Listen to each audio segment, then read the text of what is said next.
Everybody knows that actions have consequences, big or small. These consequences can affect not only yourself, but others around you. I feel like the projects during this course gave me insight on why people take certain actions. This has to do with their backgrounds, their underlying beliefs, values, experiences. These kinds of things shape their way of thinking, and in doing so, it shapes their actions. Keeping this concept in mind allows us to see other people's perspective in a new way. First, I'd like to explain how this is seen throughout our major projects, and then I'd like to explain how this made me think of the book In Cold Blood, and finally, I'd like to explain how this applies to the real world. So, I'm sure all of you have known that there is similar aspects across our 3 major projects. Project 1 was about our own value, and mine was peace. I wrote about how a lack of peace for a while made me understand how special it is. And doing this, I kind of realized as I was writing it that I'm like kind of building my life around this value of peace, making it my goal. Moving on, Project 2 was about to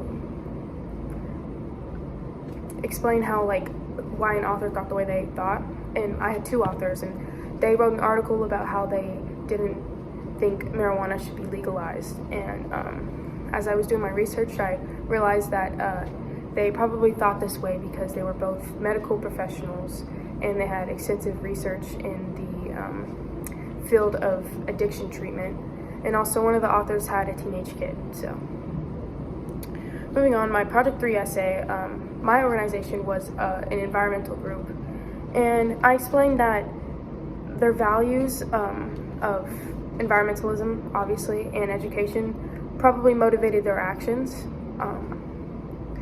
So needless to say, I think we all can see the connection between people's actions and their values, because I feel like this is what we've been studying all semester. So moving on, I'd like to explain how I've seen this in Cold Blood, because every time I think of it, I just think of this book. And this book was also mentioned in chapter 3 of our textbook about whenever I was trying to explain how to interview and how to ask questions, because it's by Truman Capote. He went to interview a bunch of people around Holcomb, which is where the murders were committed. It was committed in the city of Holcomb. So yeah, Truman Capote was curious about why Perry Smith and Richard Hickok, why they committed these murders, besides the fact that they wanted to rob the family. So one thing that really stuck out to me was Perry's background and his childhood. Both of his parents basically left him to fend for himself, so he ended up in a Catholic orphanage where he was physically and mentally abused, and not to mention 2 out of his 3 siblings ended up committing suicide.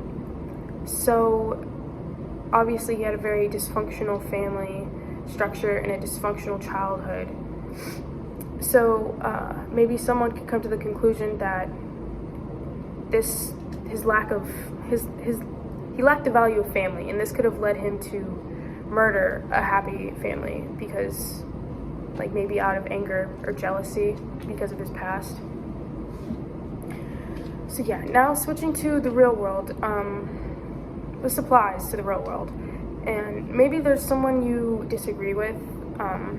It could be in the way they act, or maybe the way they think. If we could just ask questions, maybe ask them, what matters most to you in life? What kind of things do you value? How'd you grow up? These kinds of questions, it could help us understand their perspective and maybe invoke empathy in some situations, and ultimately just bring us together and help us find a solution, or at least a middle ground. Overall, I was able to see what motivates people in a different way than I did before I took this course. I found that asking people questions is very important to understand their deeper intentions, it can go beyond go beyond what they say. You have to ask questions to understand where they're coming from. But yeah, doing this allows us to find solutions easier and maybe better ways to do better in the future. I mean, personally, I find that pretty meaningful. And yeah, thank you for listening.